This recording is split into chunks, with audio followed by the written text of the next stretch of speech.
today's episode of Mentor Moments, we are welcomed by Maya Harris. Helping individuals make decisions, life decisions, and to see it in action, it's the most rewarding thing. It really is. Maya is the current owner of MJ's Coaching Corner, LLC.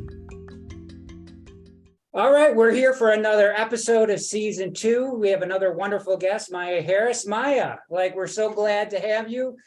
Just jump right in and give us a little bit of a history of your career.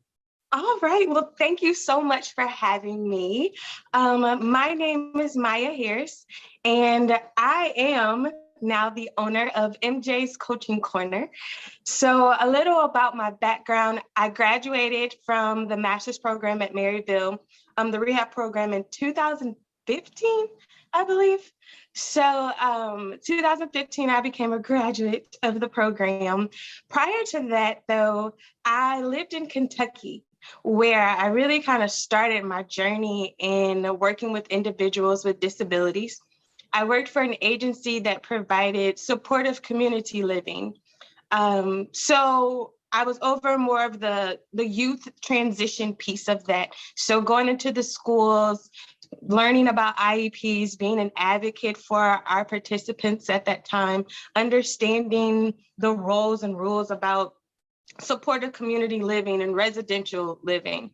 From there, I actually moved back home to St. Louis and decided that I wanted to get into that field, right? That was my career choice. So went back to school to get my master's at Maryville, worked in my internship, right? I had an internship through the program, and that's really what kickstarted my journey in employment and working with individuals, helping them gain employment and vocational skills, and to the space where I am now in this transition of season of owning my own business. So I provide vocational training, development for individuals of all abilities, not just specific to disabilities, but of all abilities to kind of help them in their career journey. Their support team, learning to transition with them, what that looks like for independent living skills, and kind of a holistic approach of services that I provide to clients. Yeah, I wish people could see your face while you're talking about that, because you had such a huge smile on your face, talking about your kind of career journey and where you're at. And if I had a follow-up, what told you that you were ready to sort of go out and start your own, your own business? What was that moment like? Oh, wow. So there's purpose in pain. I'll say that. And I say that because it happened in the pandemic, right? That was when I took my leap, and where there's chaos going on, there's all of these things of uncertainty happening. And in that, I found my purpose, or decided to take that leap. It was a scary thing, but I'm excited about it. A lot of wanted to just be independent, right? I teach my clients on independence, and it was my time. And I think that was the nudge. That was the season of when I heard, okay, it's time now. Just transitional things happening in that moment. Yeah, I think that's a great message for our listeners. And I guess just before I forget, you just celebrated a year anniversary too of the business, right? Yes, I did. So we survived a year, right? Hey, can you send us like a website that we'll put in the description too, so when people are listening, they have a better way of getting in contact with you? Is that absolutely okay? I'll make sure I put that. So I would love to hear a little bit about what you love about what you do right now. So the first thing that just came to mind, and that's not even on the notes, right, from preparing, was owning my time. But owning my time and knowing that I'm making a difference, my impact. Something that I love right now, it's weird to say. I shouldn't say it's weird to say, but knowing that Maya's making the difference. And it's not through an agency of me punching the clock, right? It's me making my own history and working with my clients to overcome barriers. I actually recently, with a placement, provided myself, kind of created an opportunity for me to provide inclusion training to staff members. So it's that building that's happening right now that's really exciting and pretty memorable. Yeah, I can imagine that it would probably feel a lot more intentional being in the role that you are. Yes, it's very intentional and making that impact, making the difference, not only for my clients and their families, but their employers. And so it's that reach that we want to take, or that step that we want to take for everyone, right? And having it's like, I did that and you want me to, oh, okay. I can do that. Yeah, so shifting gears a little bit, season 2, we're spending quite a bit of time chatting about career development. Looking at your career development and your life so far, where would you say, you're at in that journey? Whew. This is a transitional season for me. I would say that I'm owning being an expert in my field. And with that, I wouldn't say that I am like super experienced, right? Because every day you're learning something different. Every day I'm equipping myself with different tools. I think that with me starting my own business and really launching out there, I'm in the beginning phase, but I have that sense of expertise kind of going with me from years of experience. And even thinking about that question, I'm like, oh my goodness, like I've been in this field for quite some time. You don't realize it until someone asks that, of the experiences I've had going all the way back to, I'd say 2008. And so I would say begin in different phases, like the beginning, mid of my career, because there's different trajectories, right, happening and branch offs happening from my career right now. And I think that's what we're finding when people answer this questions. And that's why I think we liked asking it, is it's not this linear thing, like, yes, chronologically you may be here, but you're brand new in opening the business, or, so again, that's really what I want people to kind of think about too, that, again, or if you're working with a client who loses their job, that they may be way back at exploration again versus, regardless of if they're, 45 or 50 or something like that, Right. And I think it's exactly what you said, right? It's going through the phases and the different stages, of your career. It's what I'm teaching to clients, it's what I'm educating my students on. It's not linear, right? And there's advancement, there's room for advancement, room for growth. So yeah, I like how, I think her name's Fiona, and she mentioned how she's what did she say? Something intermediate. What was the first word though? Oh, I don't know if it was perfecting intermediate or something like that, but I liked it.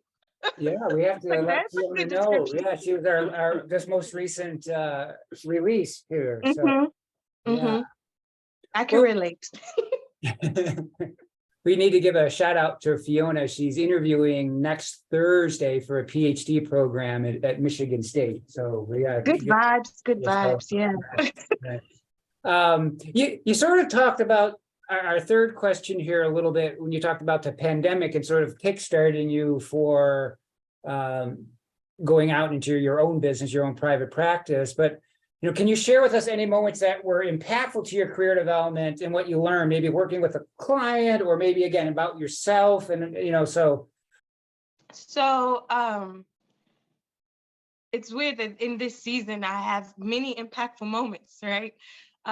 Just celebrating my year in business and hearing different stories, like that's impactful for me, of the work that I did created this kind of good ripple effect for someone to live on their own, maintain employment. I think The biggest moments for me are when I change jobs. Working from my internship and gaining more responsibility there to manage a summer work employment program, right? And being responsible for youth and their parents and knowing where they want to work and how does that fit into their career goal. So going to higher education and teaching and being responsible for those placements, right, of those students in that program. And the reward of a student coming back and saying, hey, I applied for this job, or I'm going on an interview. And even if it's not that they got hired, it's just that they took the initiative. And it's that reminder of, good job, Maya, or you're doing the right thing, or they actually got it, like they understood that. Those are the impactful moments of them coming back and saying, like my students coming back and saying like, hey, my manager said this, and I was able to understand that they knew they needed my availability, or they needed to know about a pay range, or whatever it was, just the understanding that not all of us always get when it comes to employment and learning that, but my students, they get it and they come back and say, hey, I got this. So that's pretty impactful for me. I said a lot and rambled a little bit.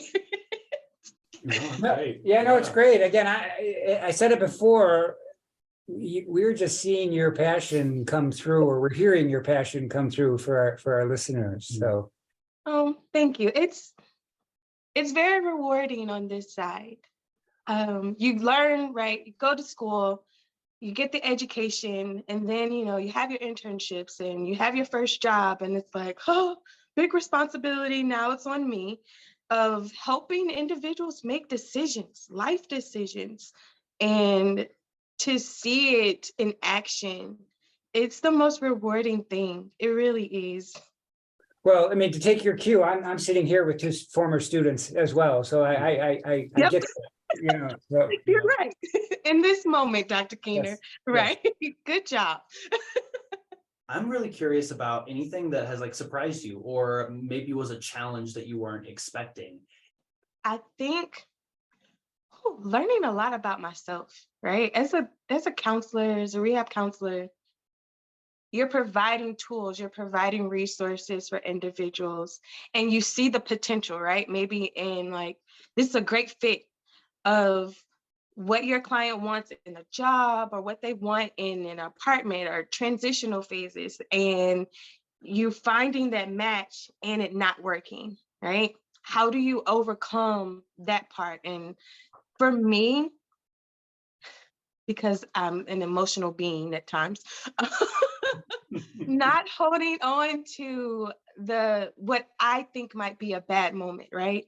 But looking at it as a learning moment for my client, for myself, even when a write-up happens on the job, like those are gonna happen. Those are learning moments. I strive for progressing towards perfection.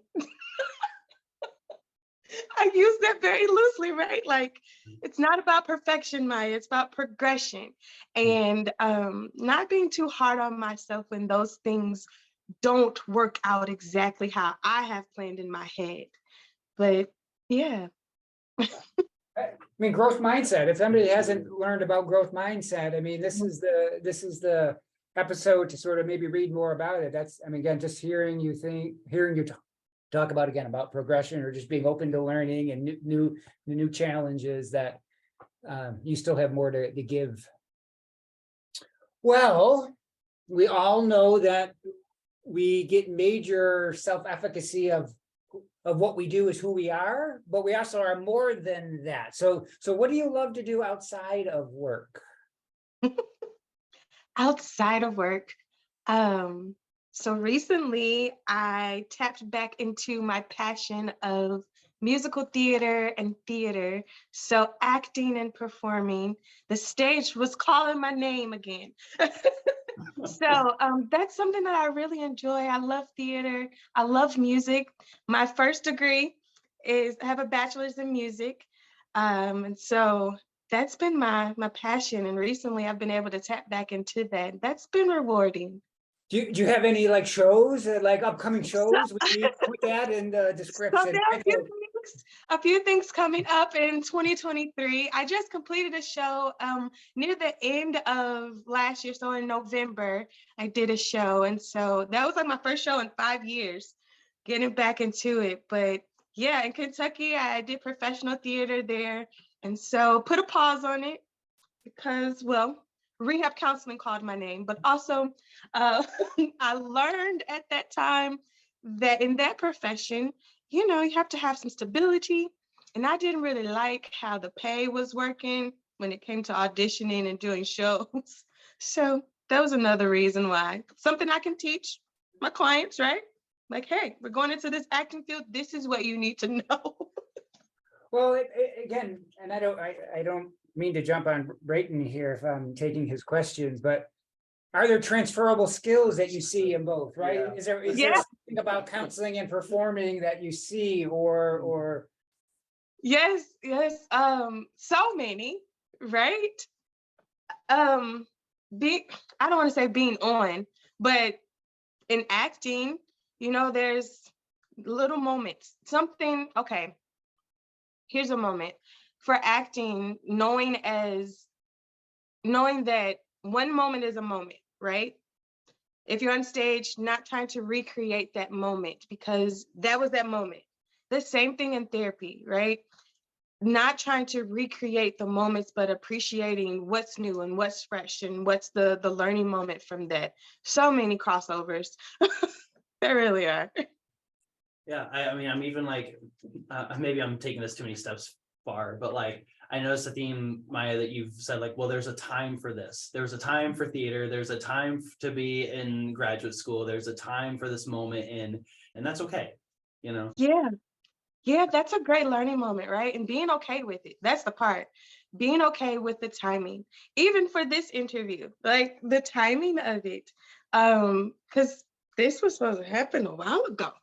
But timing. And even thinking back of where I was, I don't know if you would have saw this, this passion, because there were still some starting phases in that and just other things. It's timing. That's good, Braden. he is good. He makes me look good. That's good. That could be a mentor moment. right. For real. Being okay with the timing and the process. We have to be okay with that with our clients. You have to be okay with timing and process. Mhm. So one thing that we're spending some time talking about this season is professional organizations. We would love to hear if there's any professional organizations, volunteer opportunities, anything outside of just, you know, that typical 9 to 5 that you've found yourself participating in or just want to highlight on this episode. So the professional organizations that I was voluntold to join by Dr. Keener. No, but they're very, I would say they're beneficial. I have not done my due diligence of being completely involved, right? And that's an ownership on mine, but knowing that it's there, it's helped me even recently in making connections with job opportunities, people that I know that are part of MRA, right? I know that I was part of it and continue to have those networks and that relationship. And I can reach out to someone part of that organization, learn different things. Also being a part of the advisory committee, bringing my insight as a former student, right? As a graduate, but also as a professional to help with the organization, help with the program. Those things are pretty meaningful for me. And it does provide this sense of community. I will say being in private practice, right? There's so many moments or different things that you have to do, especially if it's just you. And knowing that you have that community of like-minded individuals that you can bounce ideas off of, supports, right? Resources. It does help not make it feel so lonely at times because you have that network and that community. Yeah. That's a great, we should make that a, like a video commercial to get people to, you know, this is why we need to be a community, right? To to have those connections. So, well, Maya, you made it to the end. Oh, right? already, huh? And now, right, this is your time, your moment to shine. What is your mentor moment for our listeners? So I thought about this, and I can't remember when I heard this, but it has resonated with me for quite some time. As a rehab counselor, we are agents of change. We provide tools, resources for our clients, their support systems, to create this world of accessibility and inclusiveness, right? As an agent of change, how do I want to say this? Like, if we're the agent of change, like, the challenge is to be the agent of change, right? There's a quote by Tanya Leon, and she says, you give all you have, and tomorrow you give more. So we give all our resources, we give the tools, we give the support to overcome obstacles or barriers. And if that doesn't work, you give more, or you wake up the next day to continue to give more. And I think that's the biggest takeaway of give all you have for your clients, the resources, and provide that. And the next day you give more. And that's our challenge, to be that agent of change that we want to see in our world. Yeah, that's really empowering. Yeah, I love that. And well, I'm glad you said that, Brayden, because that's, again, I can just, if you don't leave your office feeling empowered, right? There's something, like we're doing something wrong. So, like, Well, thank you. sure. I appreciate that. You know, I've just learned from the best. That's all. You've been a great guest. It's been a pleasure having you. We wish you nothing but the best. Thank you so much. I appreciate your time. Thanks for having me. We want to thank you guys again for listening to another episode of Mentor Moments, and we want to take this time to listen to you guys, our audience. If there's anybody specific or anyone in a general field of study that you would love for us to interview, feel free to give us an email. We'll put our contact information in the description of this episode. We couldn't be more happy about the amount of listens and plays and interaction that we've gotten from season 1 and season 2. Brayden and I are continually trying to be innovative, create new episodes, new features in the episodes. So please, as Brayden said, let us know your thoughts. We want to meet your needs and continue to grow Mentor Moments.